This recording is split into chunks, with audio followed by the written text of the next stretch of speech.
بریم با هم دیگه ادامه صفحه 13 رو کار میکنیم. auswendig etwas auswendig lernen. خب خانم سیما بی زحمت ادامه بدید.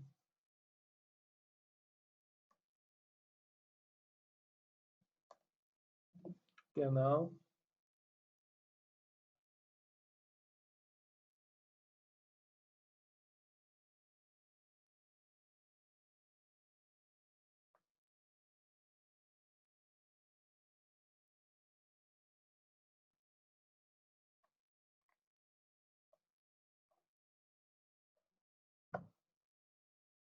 یا zusammenhänge معمولا رابطه است. خب ولی zusammenhänge ولی اینجا میتونیم بگیم همدیگه رو درک کردن.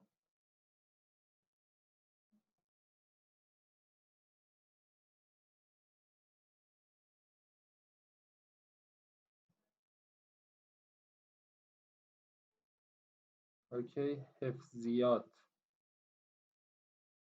خب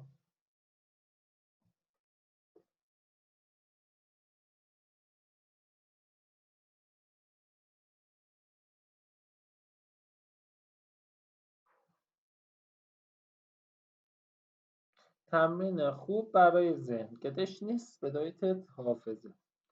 Okay, sehr gut. Nächste Seite, nächste Wort.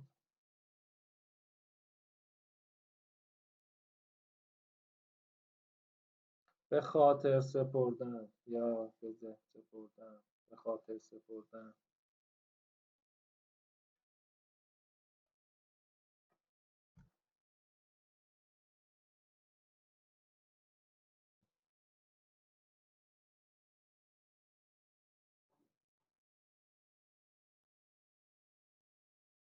Ja, genau. Begriffe bedeutet مفهوم، اصطلاح.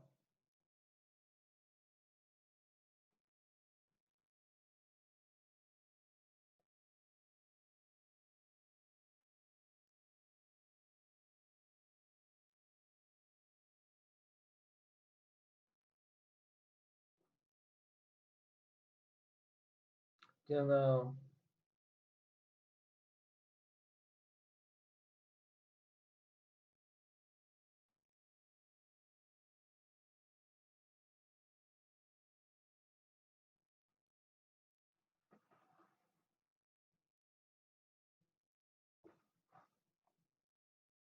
Ja.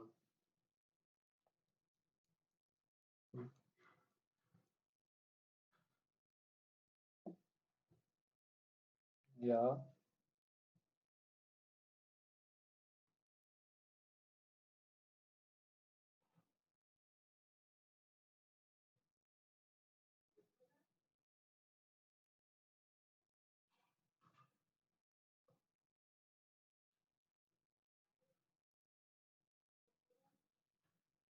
Ja, genau. اینجا از گرامر زوندرن استفاده کرده، نیشت و زوندر. یک جمله اول و منفی، جمله دوم با زوندر رو استفاده کرده. ارزم به حضورتون یه فعل تقریبا شبیه دوشفالن هم داریم، یه کوچولو شبیهش شایترن، ناکام موندن. شایترن، ناکام موندن. حالا یه دینه معنی دیگه شایترن هم عقیم شدنه، ولی معنی اصلیش ناکام موندن.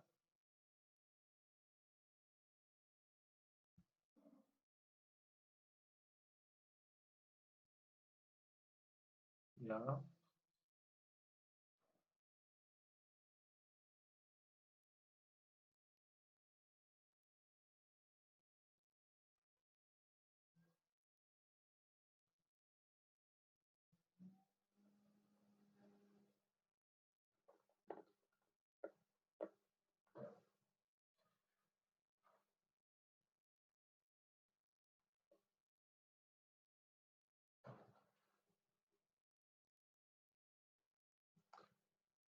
Ja, genau. umfangreich یعنی گسترده، گگنتایلش هم گرنگست. یادت این دو تا لغات بعدی با هم دیگه میخوام. اوکی.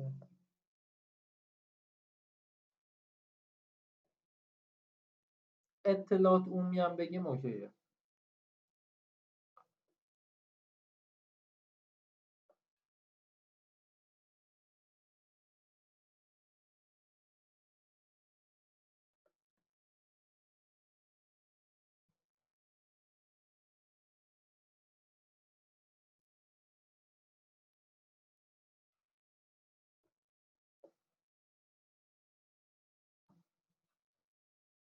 دیویشتیکس میگه که اطلاعات ندیگه که سازمان های مهم بین المللی یا ارگان های مهم بین المللی رو بشناسیم. اینجا دقت کنید دیر آورده قلاتیوزات تو جمله قبلی. یه نکته هم بگم، این افقوون پلوس گنتیو و حالا تو سطح B1 هم ما ویگن رو داریم، ولی افقوون سطح B2 شه، یعنی به دلیل اینکه قشنگ افقوون آره دیگه سطح بالاتری از ویگن داره. خب nächste eine geringe Allgemeinbildung lesen Sie vor bitte.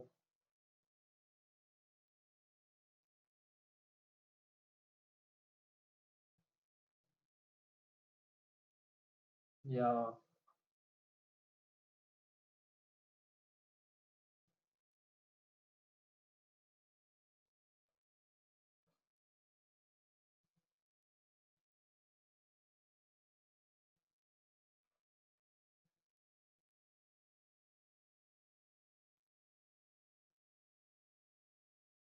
جوونا که نه دیگه، دیونگه اون پسر بچهه.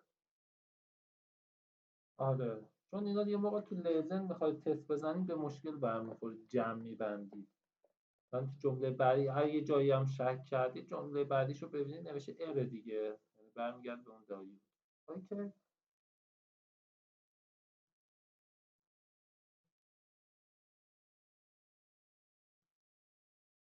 بله.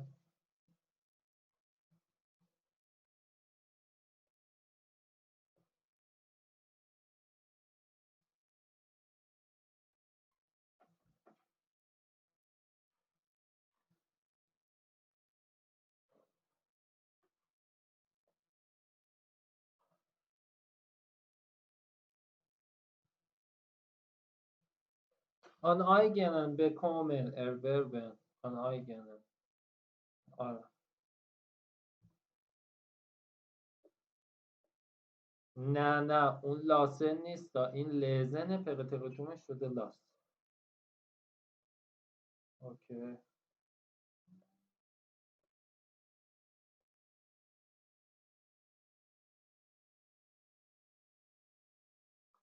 آره یه بار دیگه معنی کن.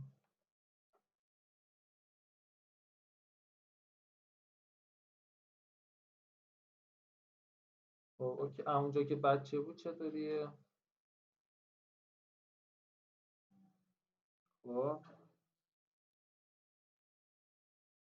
یا میگه وقتی که بزرگ شده بود، زمانی که بزرگ شده بود، چون آلسو واسه اینکه یه بار طرف بزرگ میشه دیگه، اگه مثلا چند بار بزرگ میشد ون استفاده میکرد، ولی چون کلا آدم یه بار بزرگ میشه از آلس استفاده میکنه، فرق آلس و ون.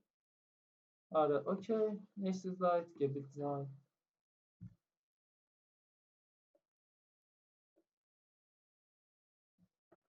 gebildet sein یعنی تحصیل کرده بودن، فرهیخته بودن.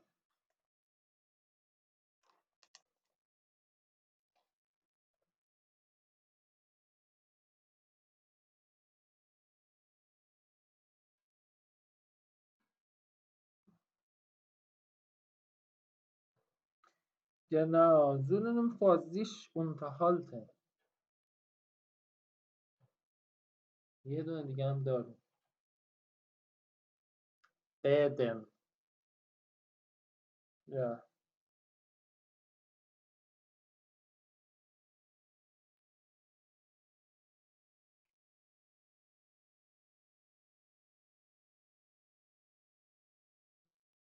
حالا سطح تحصیلی هم بگیم یه مقدار بهتر تو ذهن میشینه دیگه، تا سطح آموزش هم مقدار سخته. اوکی.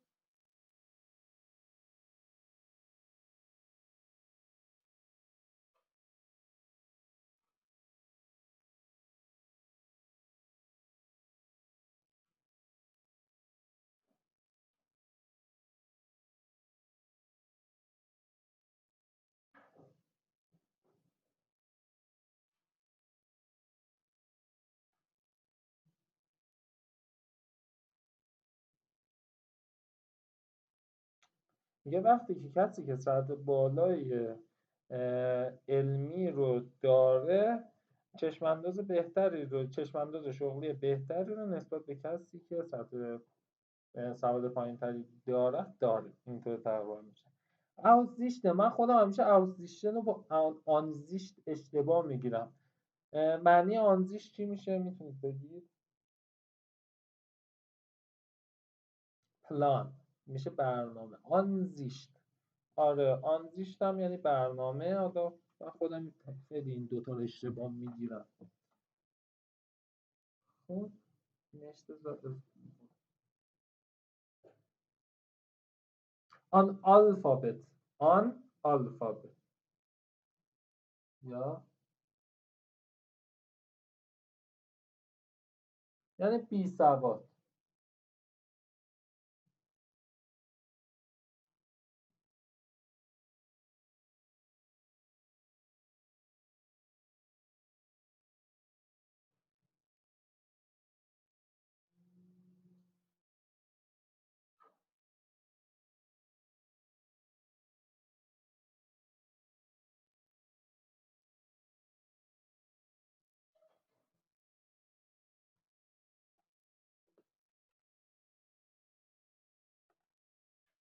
یا genau. خب ممنون ازتون.